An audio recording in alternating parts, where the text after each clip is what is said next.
Weston Hale heard the beep at 2:17 in the morning. Not loud, not urgent. Just a dry electronic pulse drifting from the far end of the airfield, where Hangar 7 sat silent behind 3 layers of steel locks, and a warning sign faded by 22 years of sun and wind.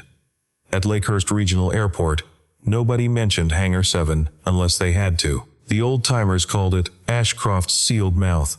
The new hires only knew one thing. If you wanted to keep your night shift, you didn't ask what was inside. Weston wasn't a curious man. He was 40 years old, a single father, a ground technician, used to living with the small sounds other people ignored.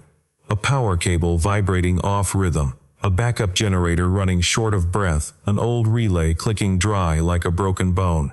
In 17 years on the job, he'd learned that machines never went silent without reason. They whispered before they failed. They changed rhythm before they died. But that beep didn't belong to a dead warehouse. It sounded like a cockpit waking up. He stood still in the middle of the taxiway, his headset still dusted with engine oil, staring at the far end of the lot where the weak security lights reflected off Hangar 7's aging tin roof. Something in his chest tightened. Not fear, but the instinct of a man too used to recognizing when a machine was trying to say something. He called dispatch on the radio. No one answered.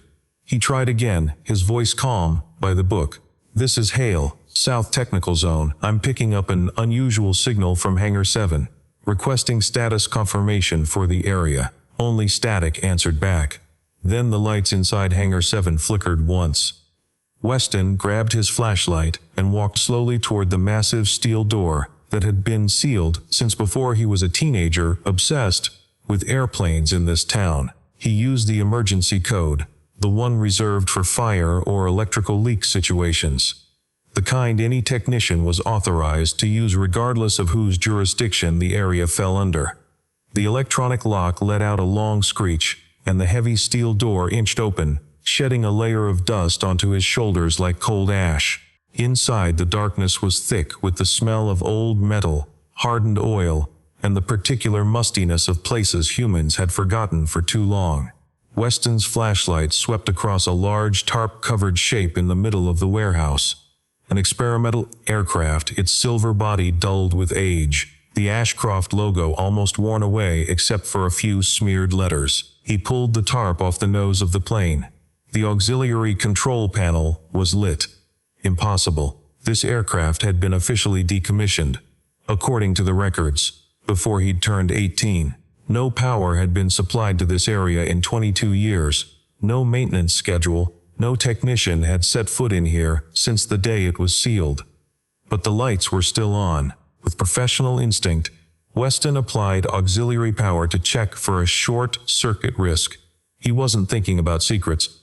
He was thinking about fire hazard. But the moment the current flowed, the screen in the cockpit flickered, and an old audio file began playing automatically through the crackling speaker mounted beneath the control panel. The voice of a young woman rang out. Thin, trembling, but chillingly clear. "Weston, if you're hearing this, it means they lied to both of us." The flashlight in his hand froze in mid-air. That voice. Vivian Ashcroft. Not the 40-year-old Vivian he still saw on the financial pages, the woman standing behind the Ashcroft Aeronautics logo, with cold eyes and a carefully rehearsed smile. This was the voice of an 18-year-old girl, the voice of a night 22 years ago that Weston had tried to bury deep enough to keep living. At that exact moment, every light in the hangar snapped on, blinding. The sound of rushing footsteps. Security guards poured in from both doors, flashlights sweeping over him, voices shouting for him to raise his hands. Behind them walked the present-day Vivienne Ashcroft, CEO of Ashcroft Aeronautics, wrapped in a cold white suit under the industrial lights, her heels striking the concrete floor in an even rhythm like a countdown. All color drained from her face when she heard her own 18-year-old voice playing from the old black box. She froze in the middle of the hangar, lips parting but no sound escaping. Behind her, a man in an expensive gray suit walked in more slowly. Blaine Carrington, Senior Strategic Advisor at Ashcroft Aeronautics. He looked at the old aircraft, not at Weston, not at Vivian. He looked at that dull silver machine the way a man looks at a grave he buried with his own hands, only to see the lid suddenly thrown open, and inside, something that should have rotted away long ago was still breathing. "Shut it off," Blaine said, his voice flat as if nothing unusual were happening. Now. But nobody in the room knew how to silence a secret that had already spoken. Weston was escorted out of the hangar under the spinning lights of the airport security vehicle, but he didn't resist, didn't explain, didn't say a single word beyond repeating that he was simply doing his job when he detected a live power source in a sealed area. That was the truth, and Weston Hale was the kind of man who told the truth even when silence would have been easier. In the temporary security office, under cold fluorescent light, he sat across from the security chief and waited. He thought about June, his 21-year-old daughter, asleep at home, unaware that her father had just reopened a door that had been shut before she was even born. He thought about that voice, Vivian at 18, and felt his chest tighten with a feeling he hadn't allowed himself to feel in 22 years. Out in the hallway, through the frosted glass, he saw Vivian standing there, one hand gripping her other elbow, staring in as though trying to recognize a stranger in an oil-stained uniform, or as though trying to remember a face she'd forced herself to forget. Eventually, the aircraft's black box locked itself after playing the first recording, and a message appeared on the screen: "Enter technical access code." Weston looked at the blinking string of characters on the secondary screen the security team had photographed for comparison, and a cold shiver ran down his spine. It was the code he and Vivian had made up themselves at 17, back when they'd sat in Weston's garage, sketching crude designs on graph paper, dreaming of a system that could keep a small aircraft balanced through sudden gusts of wind. No one else alive remembered that code. 22 years earlier, Lakehurst had still been a small town where the sound of light aircraft passing overhead each evening was as ordinary as church bells. Weston Hale was 17 then, the best mechanically minded student in his school. His hands, always stained with grease, a smudge permanently on his shirt cuff, from wiping his hands there, instead of using a rag. Vivian Ashcroft was the only daughter of Thaddeus Ashcroft, chairman of Ashcroft Aeronautics, the largest private aviation company in the region. She was wealthy, intelligent enough to fluster her teachers, and lonely in the way only children born under too large a name can understand. They met at a state science fair, where Weston presented a crude balance model, built from salvaged parts, and Vivian brought numbers no teacher in the school could challenge. The judges separated them, assuming they were competitors, but by the break, the two of them were sitting side by side on the steps behind the auditorium, comparing sketches, realizing that one person's idea was the missing piece of the other's. From then on, they became inseparable, in the school workshop, and later in Weston's garage every evening.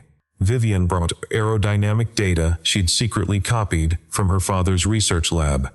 Weston brought hands that could turn those numbers into something that actually moved.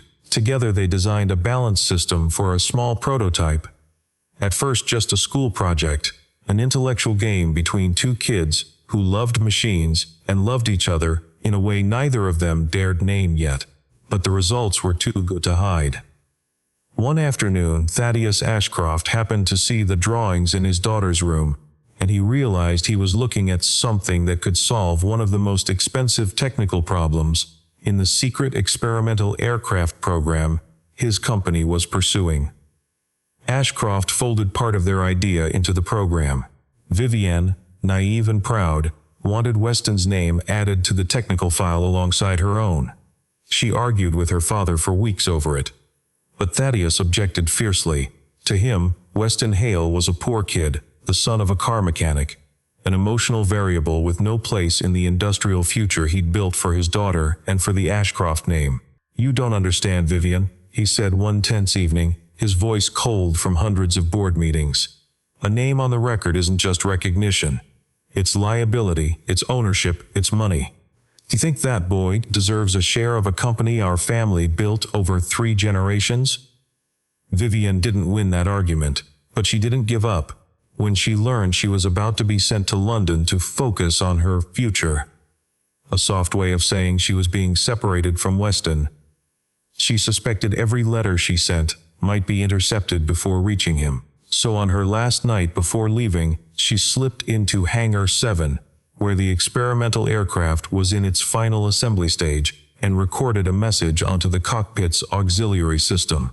It was the only way she could think of to leave a message no one could erase, because only the lead engineer and those with technical access even knew the auxiliary system existed. Weston, if you're hearing this, it means they lied to both of us. I don't want to go. I'll find a way to come back. Don't believe anything they tell you about me unless you hear it in my own voice. She left the hangar that night with a heart full of fragile hope. But just 3 days later, Hangar 7 was declared sealed due to a technical accident during testing. All records related to the prototype vanished from the main storage system. The aircraft was decommissioned on paper, though it had never flown, never suffered any real accident.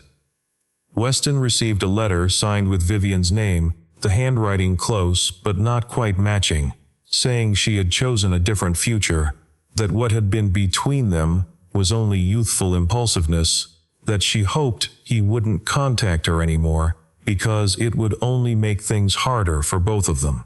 On the other side of the ocean, Vivian received word, through her father's own personal assistant, that Weston had refused her calls, that he'd told friends he didn't want anything more to do with the rich girl, that he'd already found someone else in town. Neither of them knew that every word of it was a carefully engineered lie. They didn't part through an argument, not through a slap or a painful breakup spoken to each other's face. They parted through a door locked from the other side, and each spent the next 22 years believing the other had locked it themselves. The next morning, in the executive office on the top floor of Ashcroft Aeronautics headquarters, Vivian sat across from Blaine Carrington, her hands clasped tightly on the desk to hide their trembling.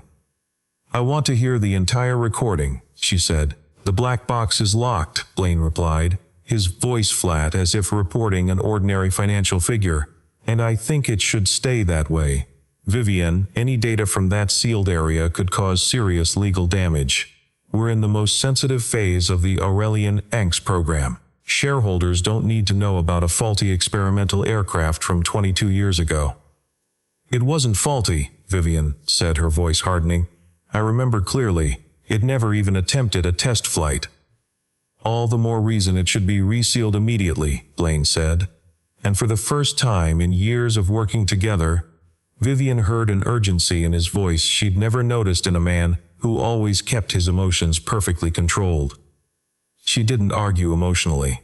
The CEO instinct she'd spent 20 years training into herself, never to be seen as too emotional in a male-dominated industry, forced her to look at the data. She asked Tobias Wren, the company's veteran chief engineer, to run a technical check that same day. Tobias was the kind of man who trusted no titles, no polished words, only the numbers on a screen. He'd worked in aviation long enough to know that disasters rarely begin with a loud explosion. They usually begin with a small parameter someone chose to ignore. After 3 hours of checking, he walked into the meeting room with a rare tension on his face. "There's an electronic handshake," he said, setting his laptop on the table and turning the screen toward Vivienne, "between the auxiliary control system in Hangar 7 and the current monitoring server for the Aurelian X program. It's not random. An aircraft sealed for 22 years doesn't naturally have a live connection to the system we're running today, unless someone, at some point, deliberately reconnected the data line." The room went silent. "What does that mean?" Vivian asked, though she already sensed the answer. "It means whatever is running in Hangar 7 is no longer just a matter of the past," Tobias said. "It's a current flight safety issue. We can't just shut that hangar door again as if nothing happened." This meant Blaine could no longer push to keep Weston out of the investigation as he'd planned. If Hangar 7 really was connected to the Aurelian X system, the aircraft program currently in its final testing phase before commercialization, then sidelining the very person who first discovered the anomaly would look more like covering up evidence than protecting information. Vivienne decided to let Weston stay to help recover the access code, with the official reason being that the code sequence relates to an old prototype this employee may have relevant technical knowledge of. She didn't tell the board the real reason. The code sequence belonged to her and him. Blaine didn't object directly, that would have been too obvious. But the moment he left the meeting room, he called his legal assistant privately, his voice dropping almost to a whisper. "Pull every Carrington legal file connected to Hangar 7, he said. "All of it, before Marin Caldwell gets to them first." Weston, Tobias, and a small technical team, cleared to work under security supervision, recovered another portion of data from the old aircraft's black box. The audio file was broken in several places, static crackling continuously, but clear enough to make out the most important sentences. Vivienne's 18-year-old voice rang out again. This time longer, more picked. "I'm not leaving you, Weston. If you are hearing this, it means my father won. But I won't let them win completely. If something happens, if my letter doesn't reach you, look for the ledger in Carrington Legal's box C19. It's there. The truth is there." The present-day Vivienne sat perfectly still in the listening room, her back straight as a statue. The glass of water in front of her hadn't been touched since the session began. When her own 18-year-old voice said, "I tried to see you. I stood outside your house for 3 nights straight." Her hand gripped the edge of the wooden table until her knuckles turned white. Weston sat a few chairs away, saying nothing. He looked down at his hands, calloused, scarred from 22 years of fixing machines, and tried not to let the memories rush back too fast. Marin Caldwell, the company's general counsel and compliance director, immediately opened a formal internal investigation. She was the kind of woman who didn't soften, didn't get emotional, couldn't be bought with tears or titles. She read access logs the way other people read confessions, and she believed that once the truth started leaking, it would always find its way out. Her job was simply to clear the path. She traced Carrington Legal, the law firm that had managed Ashcroft Aeronautics correspondence and technical files 22 years ago, and discovered a direct connection between the firm and the storage of all documents related to Hangar 7. At the same time, June Hale, Weston's 21-year-old daughter, a student of aviation photography and technical media, stopped by the airport to return a set of camera batteries she'd borrowed from her father weeks earlier and forgotten to give back. She had no idea what was happening until she saw her father standing in a room full of old files beside a woman in a white suit she recognized instantly from business articles. Vivienne Ashcroft. June wasn't the type to be overwhelmed by a big name. She'd grown up with the sound of aircraft engines in Lakehurst, with late dinners when her father came home, with his hands still smelling of metal, and she'd learned from him that truth often hides in the smallest details others overlook. She didn't insert herself into the old love story she vaguely sensed was unfolding in front of her.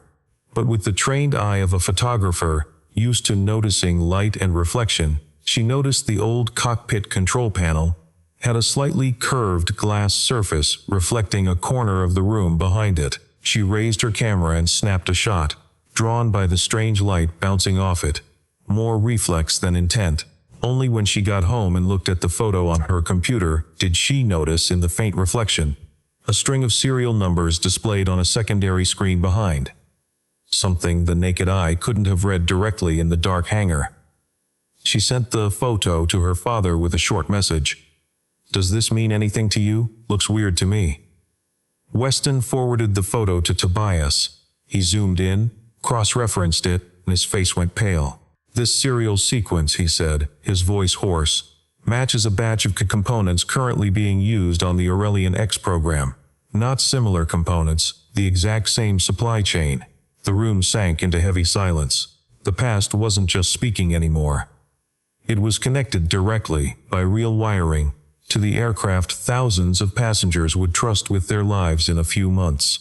Once he realized he couldn't stop the investigation with technical arguments, Blaine Carrington shifted to a different tactic. one he was even more skilled at than anyone else in the building, turning suspicion into a weapon. An internal memo accidentally leaked to several board members, stating that a night shift technician had broken into the company's most tightly sealed area on his own, touched confidential assets, and possibly leaked sensitive Ashcroft Aeronautics data. The memo didn't outright lie. It simply and skillfully left out the part where Weston had acted under proper emergency protocol and reported it immediately. In the emergency afternoon meeting, Blaine stood up, his voice serious enough that no one would suspect he was manipulating the room. A man like Weston Hale doesn't just happen to open a 22-year-old secret without a motive, he said, his eyes sweeping over each board member. I'm not saying he's guilty.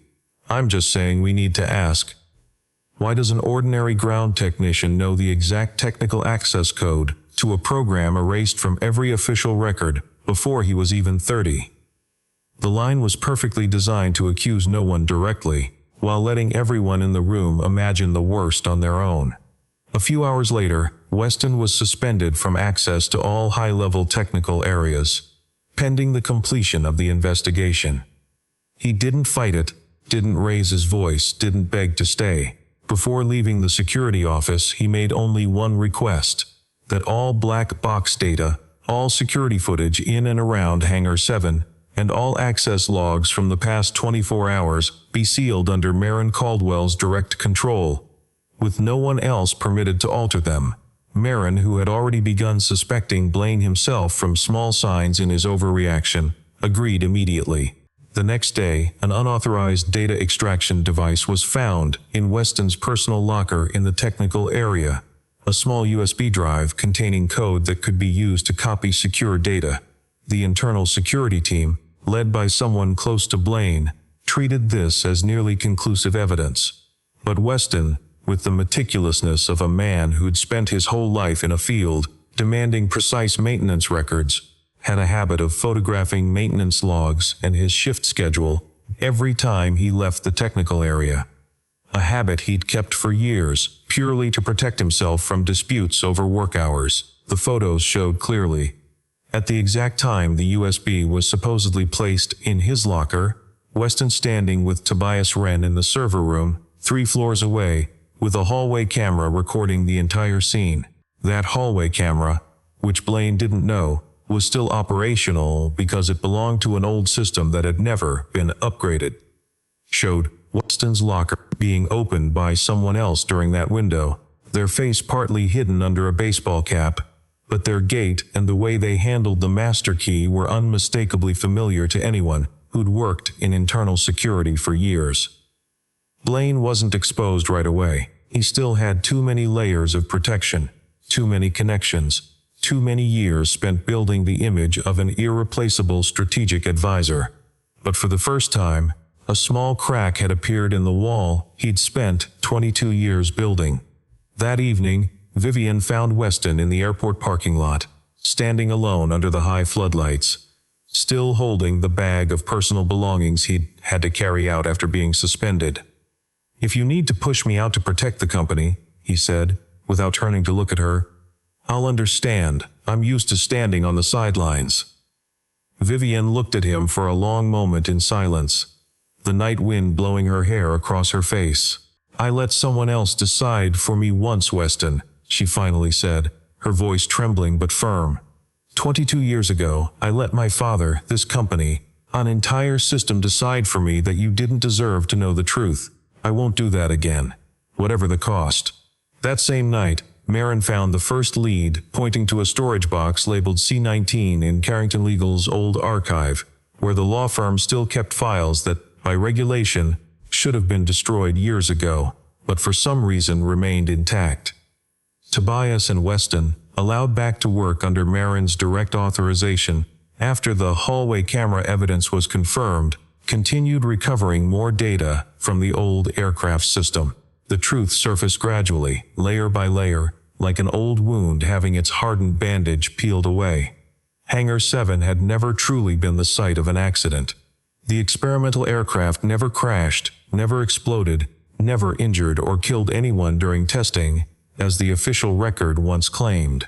It was declared a technical failure, a carefully drafted lie. To bury a technology two 17 and 18-year-old kids had developed together in a small garage. That technology was the foundation of what became known as the balance protocol, a system that helped aircraft automatically stabilize under turbulence and unpredictable wind gusts, something the aviation industry at the time had no effective, affordable equivalent for. Weston's name was completely erased from every related technical record. Vivian's name was kept, but placed entirely under the company's control, as though she were merely an heir listed for family reasons, rather than the actual co-creator behind the most important numbers. Marin finally found box C-19. Inside was everything both Weston and Vivian had waited 22 years to see. Weston's original letter to Vivian, never sent, the unsteady but achingly sincere handwriting of an 18-year-old. Vivian's original letter to Weston, also never delivered. The original voice memo recording, deleted from the company's official storage, but still existing as a backup copy in the legal files. The original patent record for the balance system, quietly transferred to Carrington Legal for handling. And, most importantly, a signature confirming receipt and processing of the entire set of documents. The signature of Blaine Carrington, then only 19, a summer intern at his own family's law firm. In the same box was a much more recent document, only a few months old, a partnership agreement between Blaine and a shell company, directly connected to Lockwood Meridian Aviation, run by Preston Lockwood. Weston looked at the yellowed pages spread across the table, and in that moment he understood the whole picture. Blaine was repeating the exact same trick he'd used 22 years ago, only on a larger scale.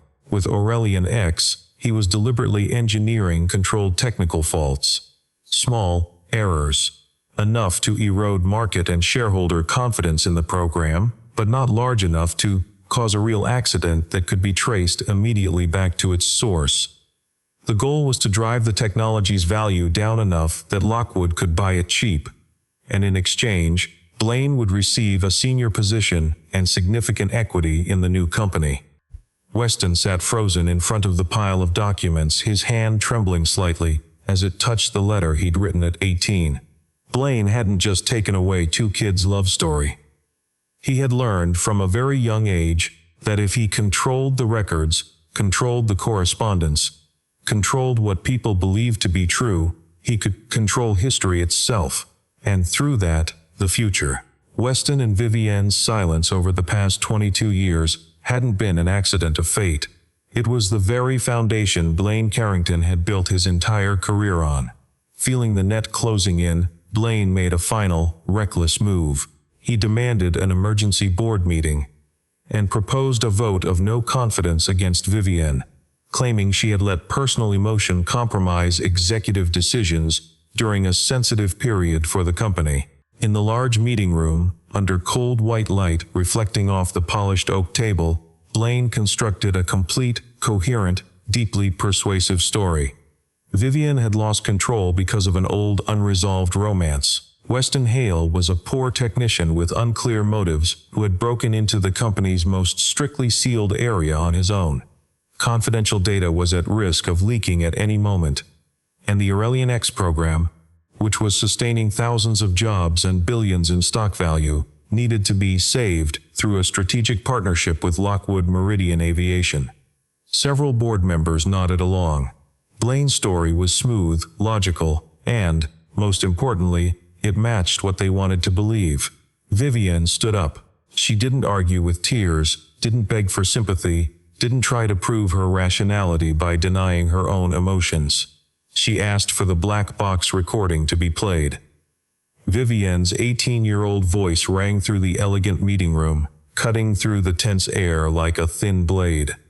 Not the sentimental, tearful words Blaine had implied earlier to mock her. It was testimony, clear, detailed, with names, with places, letters withheld, someone inside Carrington Legal controlling the entire line of communication between her and Weston, and her fear that no one would believe her without proof in her own voice. Marin Caldwell stood up next, presenting the entire contents of box C-19. The original letters, the original recording, Blaine's confirmation signature from when he was a 19-year-old intern. Tobias Wren presented the technical data. The Aurelian X program was running on a balanced protocol platform developed directly from the system in Hangar 7, a system Weston Hale had co-created but had never been credited for. Weston stood up last, his voice strangely calm, even as his hand gripped the edge of the table.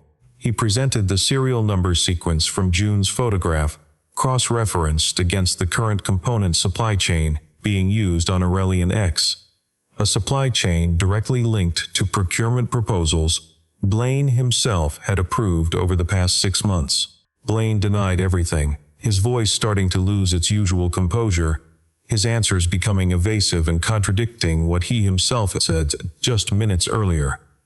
Just as the room began to waver, June, invited by Marin as a technical witness since she was the one who took the crucial photograph, stood up and displayed the original image along with its full metadata. "This isn't just a photo of a control panel," she said, her voice shaking but clear, trying to speak the way her father had always taught her.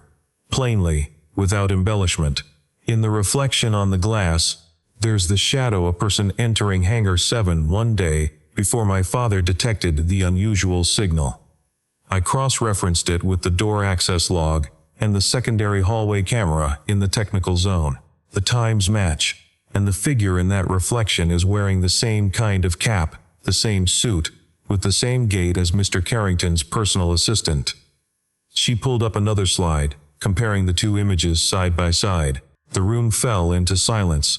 Not the silence of hesitation or careful consideration, but the particular silence that occurs when everyone in the room suddenly realizes that the person who has been telling them a convincing story for years is the very person who wrote the first lie 22 years ago and never stopped writing it. The board voted right there in the room. Blaine Carrington was immediately suspended from all his positions, his files handed over to an independent outside legal team, and to federal aviation safety regulators for a full investigation. Preston Lockwood and his company were also brought under investigation on suspicion of complicity in a scheme to manipulate the technology's value. Hangar 7, after 22 years locked shut, was officially reopened that same afternoon. Natural light pouring through the steel door for the first time since two 17- and 18-year-olds had stood there with dreams that never got the chance to take flight. On the following weeks, the Aurelian X program underwent a full independent audit. Vivian kept her seat as CEO, but the first thing she did was publicly correct the company's entire historical technology record. Weston Hale was officially recognized as co-creator of the Balance Protocol, with the full patent rights he should have received 22 years earlier. The board, in an effort to make amends and also recognizing the true value of this man, offered Weston a senior position in Ashcroft Aeronautics' technical division, along with a salary high enough that he'd never have to work another night shift. He turned it down, not out of pride, not to prove something to the people who had ignored her for 22 years. He understood, in a way only someone who had watched the truth get twisted could understand, that some things could only remain pure if they stood independent, dependent on no one, not even the person he loved. He and Tobias Wren, who decided to retire early from Ashcroft to start a new venture, founded an independent flight safety inspection firm, taking on technical consulting contracts with several regional aviation companies, with Ashcroft Aeronautics as just one client among many, no more, no less. Vivian and Weston didn't rush toward each other like two people trying to reclaim lost youth. Both were mature enough to understand that time couldn't be returned, and that trying to relive something lost usually only produced a faded, regret-filled copy of what once was. They took it slow. There were short coffees after work, where both still hesitated to find the rhythm of conversation interrupted for so long. There were afternoons they stood together in Hangar 7, now cleaned up, the evening light streaming through a roof window that had never been opened before. There were silences between them that no longer sent either of them into panic trying to guess the other's thoughts, the way they had in the early days of reuniting. June displayed a new photograph at her graduation exhibition. Weston, Vivian, the old aircraft still covered in the dust of time, and the door of Hangar 7 thrown wide open to catch the light of late afternoon. No one in the photo smiled too broadly. No one tried to pose for beauty. But in that frame, for the first time in 22 years, no one was locked outside any door anymore. One afternoon, as the two of them stood before the old aircraft, the silver-gray dust wiped clean from its body to reveal the original metal color. Vivian asked Weston, her voice small and honest, "Do you think we're trying to relive the past?" Weston was silent for a moment, looking at the aircraft's body reflecting the last light of day. "No," he finally said. "The past was taken from us, Vivian. I don't want a faded copy of it back. It's over, and it should be left where it is, as something that happened, not something that needs fixing." He turned to look at her, his gaze calm but sincere. "I just don't want anyone taking our present away from us anymore." The story closes with the image of Hangar 7 no longer locked. The heavy steel door now stands open, no longer needing 3 layers of locks, no longer needing a faded warning sign. The old experimental aircraft still sits inside, and it will never fly, not because it's broken but because it completed its one most important mission long before anyone realized it. It had kept the truth safe for 22 years, waiting for the day someone brave enough would step into the darkness and listen. This story isn't only about a love torn apart by money and status. If we look at it only that way, we miss the most painful and most important part of it. It's about the right to own the truth of one's own life, a right not everyone realizes has been taken from them until, by some accident, they hear their own voice again from years before. There are people like Blaine Carrington, who don't need to break down a door, don't need to hold a knife, don't need to scream in anyone's face to cause the deepest damage in a person's life. All they need is to hold onto a letter, erase a name from an official record, seal a room in the name of safety, relabel the truth as a technical accident in a report no one bothers to double-check.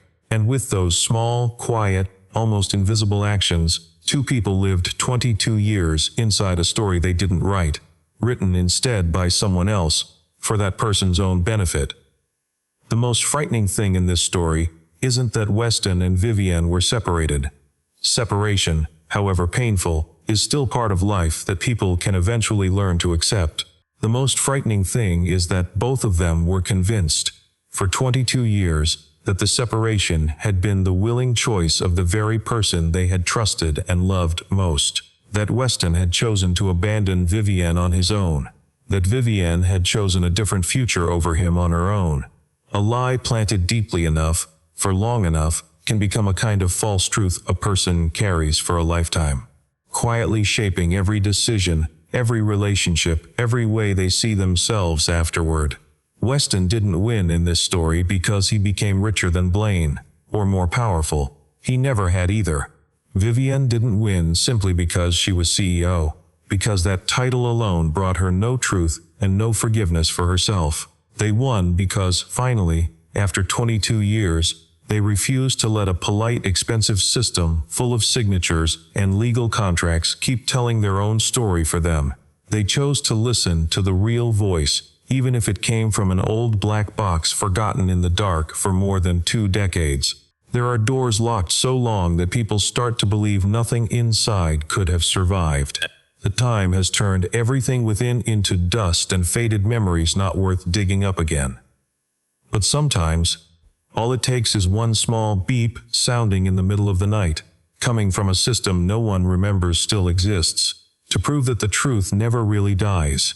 It's only waiting, patiently, in the dark, until someone brave enough, a single father working the night shift, a ground technician, the entire building never bothered to notice, steps forward, opens the door, and listens. And that is perhaps the greatest lesson Weston Hale and Vivian Ashcroft's story leaves behind. The truth doesn't need power or money to survive. It only needs one person willing not to turn away when they hear something unusual in the dark of night, even when every piece of sensible advice tells them to look away.